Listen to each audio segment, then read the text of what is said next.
Hello, today we are in Quebec, and in case you didn't notice, it's kind of snowing here.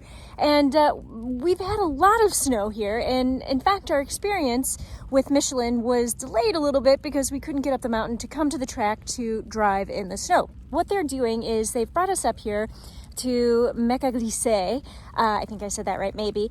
And there's a couple of tracks that we are going on. And first we are going to be driving some Ford Escape vehicles, and we've got two different sets of tires. They're both new. The first set of tires are the X-Ice Snow from Michelin, and then the second are going to be Nokian, and I'm totally going to butcher this, Hecapoletta R3 SUV. I'm sure I just completely killed that.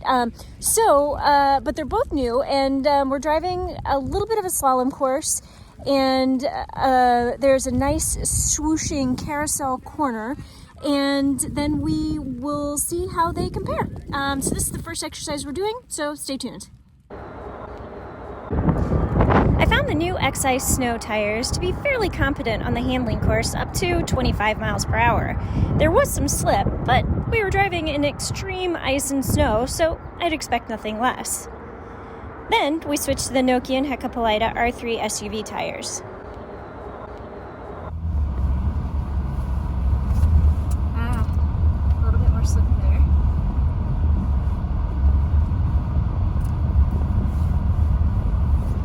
Feel it there? Yeah. And it's not awful. I mean, I still feel and that's why I appreciate Michelin. They're not comparing it to a bad tire. This is actually a good tire, so right. It's good that you compare to something good. But and yeah, I mean, it's still. I don't feel like I would get in an accident driving these, but they're definitely there. I felt the tail end. See now, compared to again. Yeah.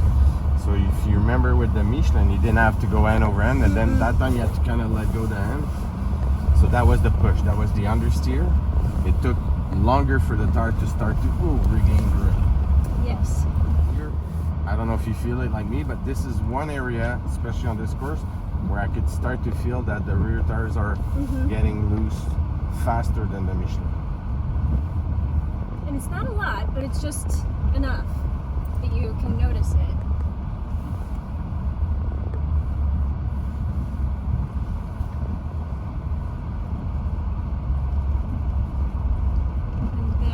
This is good.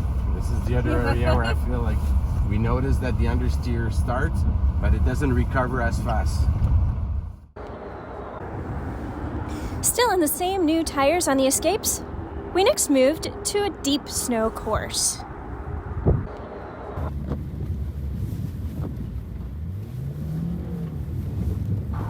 Our first run through on the deep snow course was in the Michelin X-Ice Snow tires, and they did really well pulling us through the snowbanks, which were more than 12 inches deep. Even though we were flooring it, we only got up to about 20 miles per hour, but we didn't get stuck.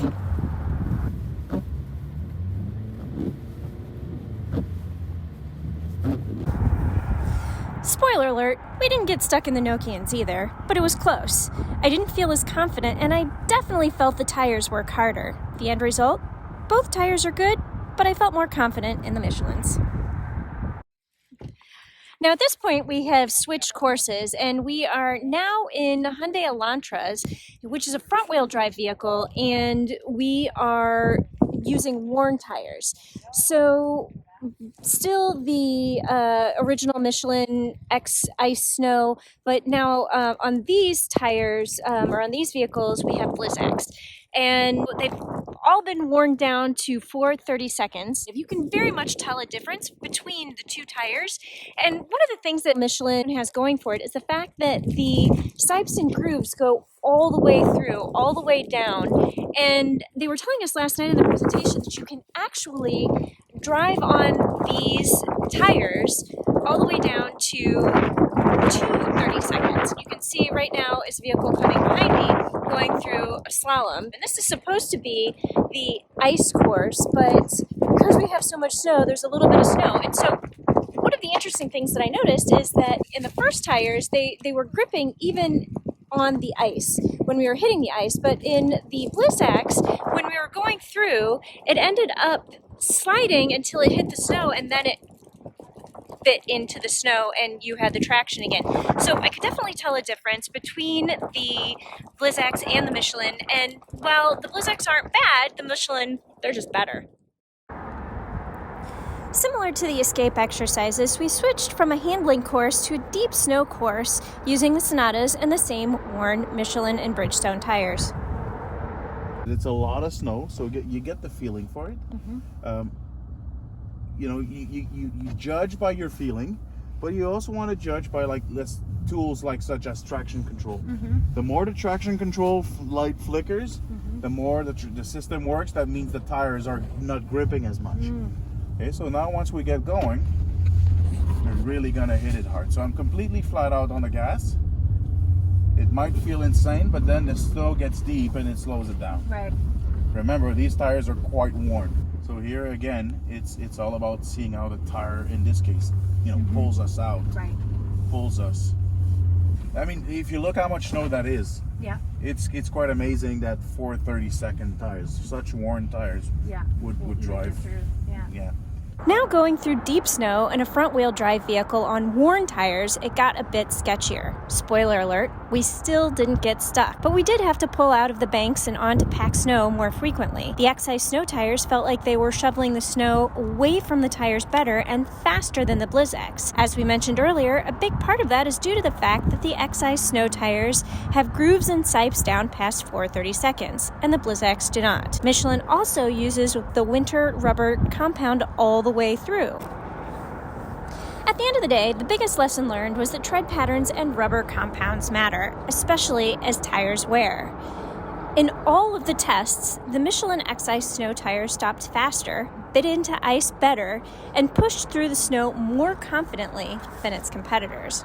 However, the true testament to how well these tires did is the fact that they got us up the mountain to do the tests in the first place. The whole exercise was almost canceled because we couldn't make it up the mountain, until they brought our test vehicles down to pick us up. The drivers were able to get us up the mountain with nary a slip or white knuckle moment. That, in and of itself, made me feel really good about the tires before I ever got behind the wheel. So what I want to say is, those are the tires I want when the next snow falls.